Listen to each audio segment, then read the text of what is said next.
respiratory distress syndrome. That was the part that infected my lungs. That the treatment protocol is insane.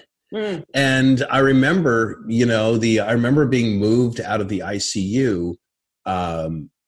I was still kind of not all there. I was still heavily drugged. I was on fentanyl and propofol and, the hallucinations that came out of that. That's a whole different story. Wow. But and then without my wife being there, because she was calling all the shots at that point, obviously, or being consulted. And without my wife being there, they'd made the decision to move me from the ICU to the PCU, the primary care unit, which is you go from one-on-one nursing to you go from one patient for every nurse now to 3 patients for every nurse. And, I was like, that's crazy. You can't move him now. Well, the reason they moved me is because they were full. The ICU was full. This was 3 years ago, and they needed the bed for somebody else. Now, you multiply that by how many cases could end up in the ICU if this thing goes crazy. Most people aren't going to be as lucky as I was. And they're not going to. So that's the thing that gets me. It's like, who gets the care and who doesn't get the care? And that's why keeping this thing at bay so that the hospitals don't get overwhelmed so they can treat as many people as possible. That's why we're doing this. Now, I also see the other side. I mean, the economic impact is brutal. And so there's going to have to be a balance, and it's sad, but there's going to have to be a balance between, whatever, I can't believe I'm saying this, but, whatever casualties come out of this, what's worse, keeping everything closed down or having more people get sick as a result. I don't know. It's a decision that I'm glad I'm not having to make, but man, do I absolutely see both sides of it. Well, you see both sides intimately, and, being a small business owner and having gone through life-death situation. Does it freak you out? I mean, I'm assuming you're considered one of the immune compromised. I am considered one of the immune compromised. It freaks. Well, I mean, yes and no. Still, when you still think you're invincible, right? You still don't think, I'm still in good shape.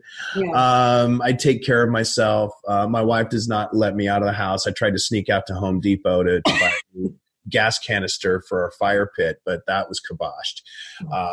So I don't know. You still have to live your life. I mean, here's the other thing. After I went through that whole ordeal, I became a fervent hand washer.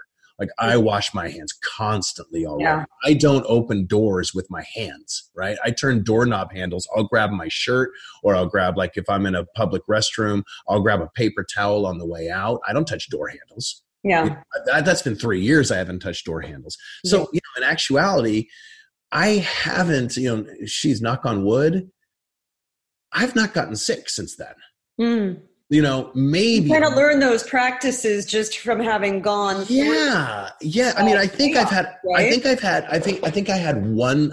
one mild cold since that ordeal, because I am so cognizant of what I touch and I don't stand very close to people. And if someone sneezes, I turn quickly. Like, I've been very aware of that. I've already been hyper aware. They're talking about the washing the hands. I remember they said something about, you should wash your hands, like, I don't know, they said like eight times a day. I was like, 8 times a day? I wash my hands that often before noon. I was going to say, well, it's like a hard, fast number. It just depends on what you're doing.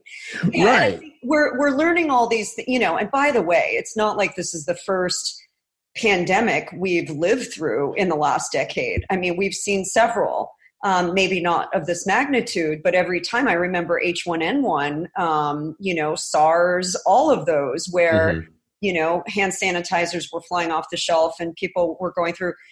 I mean, it seems like we have short-term memory loss, though. Like, but why do we forget? I mean, I don't think you'll ever forget having. No, I never will. But also, those SARS and Ebola and H1N1. Yeah, that's the flu. It's not as it just didn't get as bad.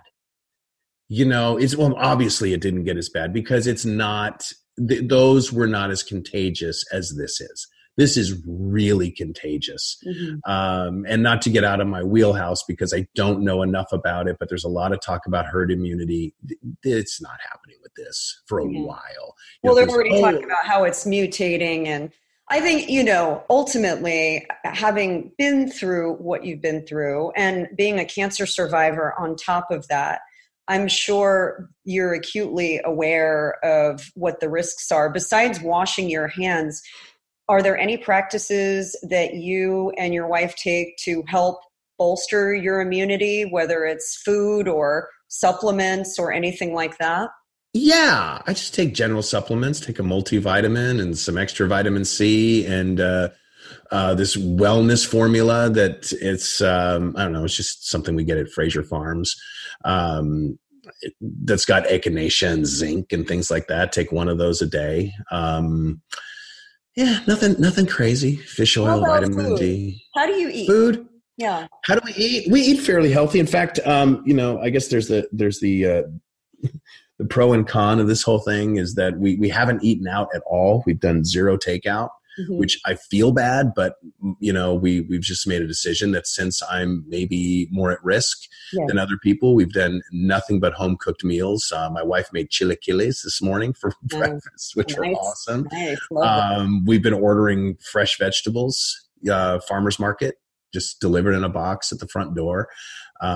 So food wise, my wife's a great cook. So she's been dazzling us nightly with great meals. So yeah, I try to eat a lot of whole foods. I try to stay away from anything fried. I try to stay away from sugars. I consume very little alcohol. Try to stay healthy as much as I can. Yeah. What do you think, just in the general grand scheme of things for you personally, what do you think we can come away with, or you can come away with from all of this that will help you and maybe everybody listening become stronger? Because a lot of people are hurting right now. They maybe have loved ones or they themselves have been affected by the virus. Maybe they have a business or they've been laid off. Maybe they're facing, a really uncertain future because financially they just have no security. And what has this taught you? I mean, you've been through maybe something that, I don't know what percentage of the population has ever been in a coma, but you were in such a precarious health situation. I'm sure every stage has taught you something, but this is a different, unprecedented time. Yeah, I think it just comes back to nothing is ever certain. Your life can change on a dime. That's really it. And to just understand that and prioritize, I think one of the knowing like what I went through 3 years ago, knowing that I had already, I'd already spent a lot of quality time with my kids. That was 6 years into me being independent. And it was 6 years of more time I got to spend with my family. Yeah. And it didn't take that to change it. So you don't necessarily, it shouldn't require a big life altering event like this to change your priorities. Maybe it will for a lot of people. This one's so different that I don't know how. I think everybody's going to be affected, but more in a 9/11 kind of way. Yeah. Like when did we come back from 9/11? What was the day? You can't name it. It was such a gradual shift. And this one, this is 9/11 times the financial crisis of 2008, not even plus times. Yeah. So, I don't know how people come back. I think you just have to know that change is certain, that something is going to radically change. You can't live in fear of it at all. You have to live your life.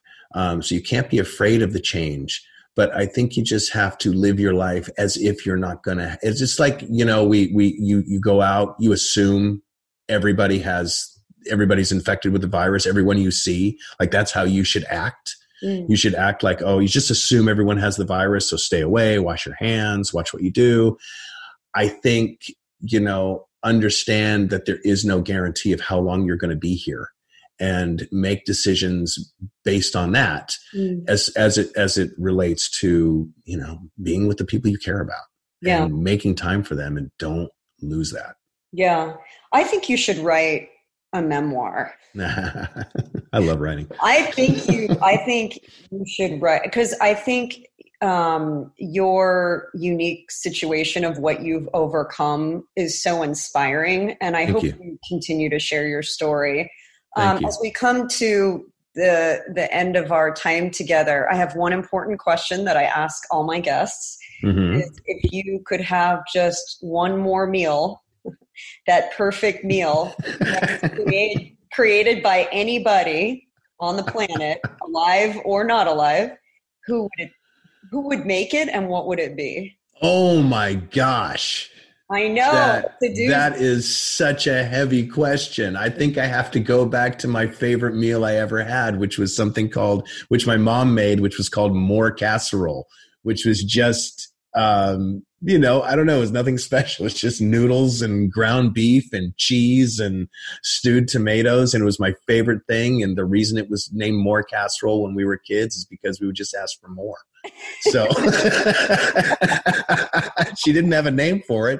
It was just kind of what she did. She just made it, and we called it more casserole. And to this day, my wife makes it whenever there's any kind of meal train going on for maybe someone who had a baby or someone who's going through a hardship. We always deliver the more casserole. I love it. Give me more. Maybe you guys could share the recipe with us. It's not. Yeah, that'd be great. We will. It's not gourmet, but man, there's something about just simple comfort food. Oh yeah, doesn't have to be gourmet to be good. That's for sure. Right, for sure. Niels, thank you so much for your time and for sharing your story. I think it's inspired a lot of people. Where's the best place for people to follow you? Wow. What are my handles? I think at NC Schroeter on Instagram. Also, I am starting a new podcast with a good friend of mine, which is going to be up and running fairly soon. We've recorded our first episode and then banked several others. And that's called the Thinking Dads Podcast. So hopefully by the time this comes out, there'll be something on Instagram at the Thinking Dads. The Thinking Dads. Love it. Yes. We'll put that in the show notes as well. Niels, perfect. Thank you. Thank you, Maria. Hey, thank you so much for listening to this week's episode. I know you have a lot of choices out there of what to listen to, what to watch, so it means a lot to me that you're here with me. And hey, if you love this content, would you hit the subscribe button? I want you around. I don't want you to just show up for one episode and leave. I want you here, part of the conversation, a seat at this table. And while you're at it, would you share this with your friends and family?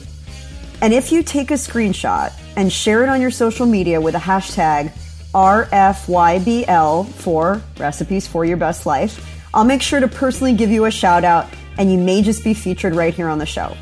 So until next time, here's to living deliciously and being the chef of your best life.